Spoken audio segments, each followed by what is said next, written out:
अहमद शहजाद जो कि पाकिस्तान क्रिकेट से ऑलमोस्ट 7 साल हो चुके हैं, वो तो बाहर हैं। यानी कि लास्ट टाइम उन्होंने ऑलमोस्ट नियरेस्ट टू अप्रॉक्स 2016 में पाकिस्तान को रिप्रेजेंट किया होगा। आज 2023 एंड होने को आ रहा है और 2024 बस चंद दिनों के फासले पर है। अब आप अंदाज़ा रखेंगे 4 और 3 7 साल के बाद अगर किसी को डोमेस्टिक परफॉर्मेंस की बुनियाद पे आप टीम में सिलेक्ट करने जा रहे हैं तो अच्छी बात है। अगर आपने ये फैसला करना है पाकिस्तान क्रिकेट बोर्ड के चीफ सिलेक्टर्स ने कि उसने डोमेस्टिक में परफॉर्मेंस दी है और वो उसको डिज़र्व करता है पाकिस्तान को रिप्रेजेंट करने के लिए, तो फिर आपको इसी डिसीजन पे स्टिक ऑन करना पड़ेगा। क्योंकि देखिए क्रिकेट बहुत बदल गई है। 7 सालों में क्रिकेट कहाँ से कहाँ पहुँच गई। हर साल क्रिकेट बहुत तेज़ हो रही है और जो मॉडर्न वे ऑफ क्रिकेट है वो बहुत बदल रही है और आप अपने डोमेस्टिक सिस्टम से इंटरनेशनल क्रिकेट को सिस्टम को नहीं मिला सकते। और ये दुनिया जहां अपने यंग गन्स को इस्तेमाल कर रही है, अपने जो नौजवान लड़कों को इस्तेमाल करने की सोच रही है, ख़ासतौर पे इंडिया में तो बहस ही चल रही है कि रोहित शर्मा और विराट कोहली जो इन फॉर्म बैट्समैन हैं उनके और जो बेहतरीन पिलर हैं उनके बैकबोन इंडियन बैट्समैन के, उनको प्रेशर किया जा रहा है कि आप वाइड बॉल क्रिकेट छोड़ दें। और यहाँ हम अपने पुराने चले हुए कारतूसों को इस्तेमाल करने की कोशिश कर रहे हैं और ख़बर ये है कि शायद न्यूजीलैंड के ख़िलाफ़ जो 2024 में जनवरी में पाकिस्तान T20 सीरीज़ खेलेगा जाके, वहाँ पे अहमद शहजाद को मौका मिलेगा। देखिए आप मौका ज़रूर दें, वो मानता हूँ कि वो डिज़र्व करते हैं, लेकिन प्रॉब्लम ये है कि वो 7 साल का जो गैप आया है ना और मॉडर्न वे ऑफ क्रिकेट बहुत हो गई है, तो वो उसको वो पूरा कर सकेंगे या नहीं। जहाँ आपको यंग लेग्स की ज़रूरत है, जहाँ यंग ब्लड की ज़रूरत है। अब आप मुझे बताएं, Ahmed Shehzad as a opener खेलते हैं, आप अहमद शहजाद को T20 के ओपनर में लाने की कोशिश कर रहे हैं, तो पहले तो पाकिस्तान को रिप्रेजेंट करते थे ओपनिंग के तौर पे बाबर आजम और रिजवान, और बीच में खबर आई कि चलो इन दोनों को अभी किस पोजीशन पे रखना है इसका डिसीजन नहीं लिया जा रहा। ये भी खबरें कहीं से क्या सारियाँ हो रही थी कि इन दोनों को T20 से बाहर कर दिया जाए और फ़खर जमान को और आप बताएं साइम अयूब को और हारिस को जो है वो लाया जाए इन फर्स्ट 3 पोजीशन में। अगर फ़खर जमान ओपनर नहीं आते तो मोहम्मद हारिस और साइम अयूब जो हैं वो ओपनिंग करें, या फिर फ़खर जमान और हारिस ओपनिंग करें और साइम अयूब वन डाउन आए।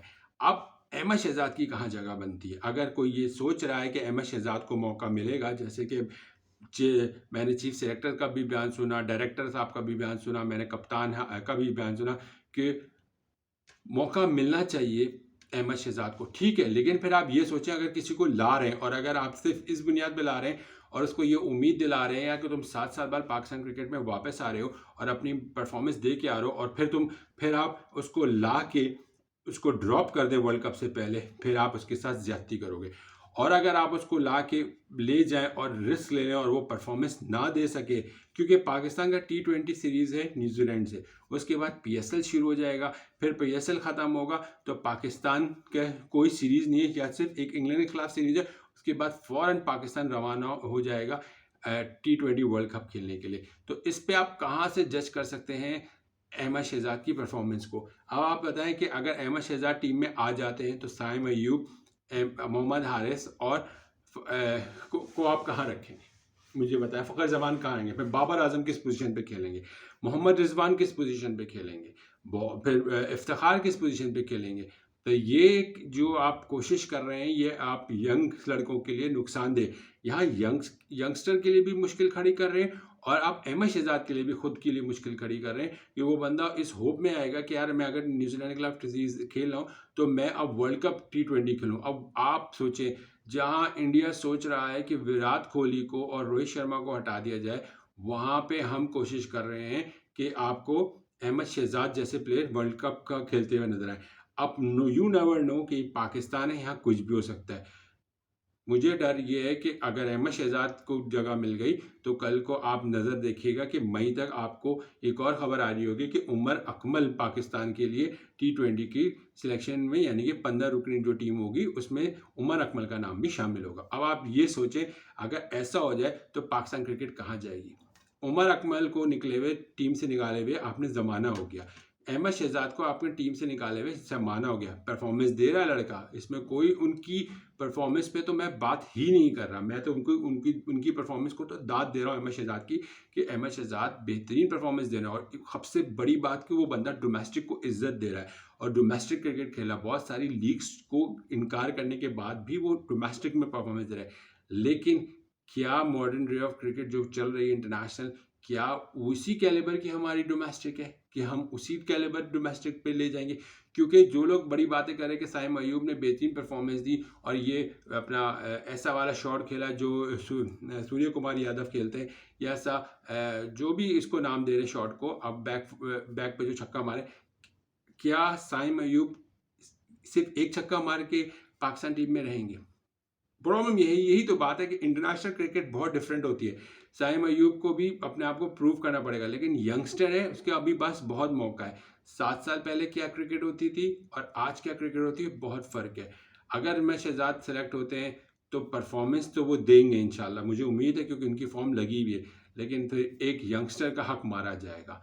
आप क्या बाबर आजम को बैठाएंगे, आप क्या साइम अयूब को बैठाएंगे, आप क्या मोहम्मद हारिस को बैठाएंगे, आप किसको बैठाएंगे जो अहमद शहजाद खेलेगा? और अहमद शहजाद खेलता चला जाएगा तो वर्ल्ड कप तक अगर उसकी थोड़ी भी परफॉर्मेंस ऊंची नीच हुई तो आप उसको तो वर्ल्ड कप में नहीं लेके जाओगे कि नहीं जी हम तो यंगस्टर को लेके जाना चाहते हैं। फिर आप क्या करोगे? इस तरह फिर आप अहमद शहजाद के साथ भी बुरा करोगे और यंगस्टर को भी उसके साथ बुरा करोगे। तो जो भी डिसीजन ले पाकिस्तान क्रिकेट बोर्ड, चाहे वो चीफ सेलेक्टर ले रहा हो, चाहे या सिलेक्शन कमेटी ले रही हो, चाहे वो डायरेक्टर साहब ले रहे हो या उसको अप्रूव चेयरमैन कर रहे हो, वो फिर उस पर स्टिक ऑन रहिएगा। आप लोग जो बाद में जो प्रेशर आता है आपके ऊपर कि अभी ये पाकिस्तान में सोशल मीडिया का ज़माना है, अहमद शहजाद की बहुत रट लगाई हुई है।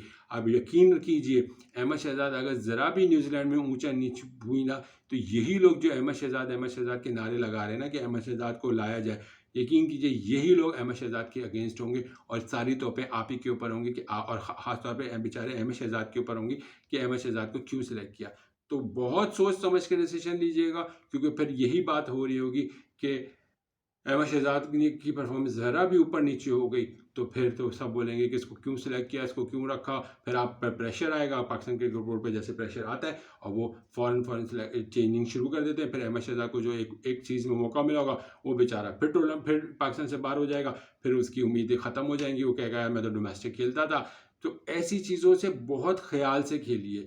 बहुत ये चीज़ अगर आपको करनी थी तो पहले करनी चाहिए थी। तो पाकिस्तान क्रिकेट बोर्ड को भी चाहिए कि यंगस्टर को भी देखें और ये फैसला लेने से पहले अगर जिस पे भी फैसला लें फिर उस पर डट जाए और फिर हर किस्म का प्रेशर लेने के लिए फिर बर्दाश्त करें और फिर जिस चीज़ को भी फैसला लें फिर उसको पूरी तरीके से बैक करें।